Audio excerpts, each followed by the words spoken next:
My name is Priscilla Kahn. I am married. I have a son. He's 7 years old. His name is Jameson.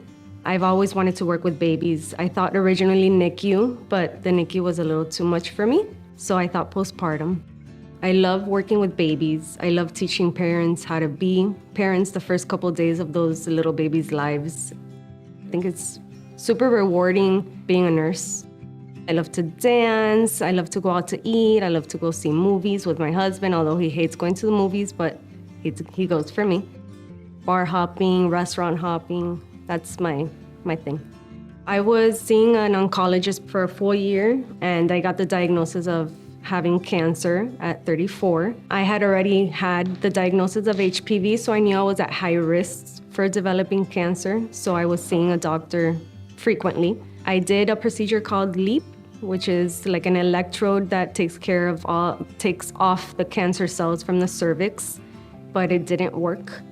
So then after that was when I was diagnosed with stage 2 cervical cancer. Seeing that diagnosis on paper, on my phone, was like, my mind just went blank. It was in complete shock. Then I had to tell my husband. We were in the middle of a vacation, and then tell my parents when I came back home that night. That was even harder because I'm their only child. So I got a referral to see Dr. Diaz here at the Miami Cancer Institute, which was the best decision of my life. I'm Dr. John Diaz. I'm the Chief of Gynecologic Oncology here at the Miami Cancer Institute, and will lead Florida's largest team of G1 oncology for the treatment of cancer here in South Florida.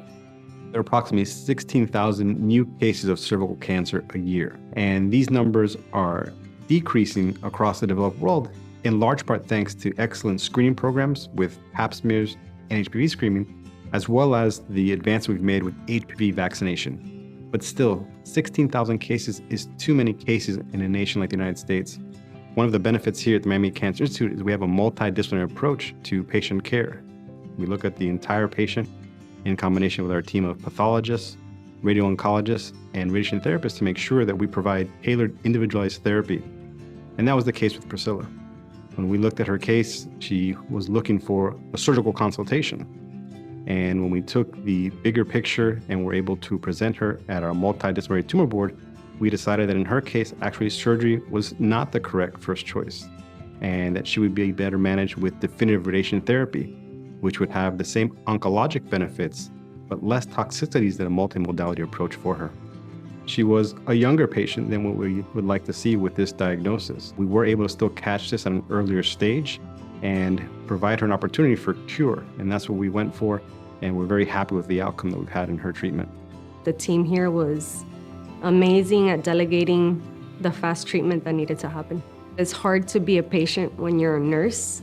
You eventually have to let your guard down. I had to become the patient, not the nurse. I wasn't the caregiver anymore. But the staff here at Miami Cancer Institute was amazing. Anytime I felt bad, there was always someone there to pick up the phone, give me advice, call in a medication for me. It's so important every year to see your gynecologist and make sure that both you and your gynecologist are aware of your routine cervical cancer screening intervals.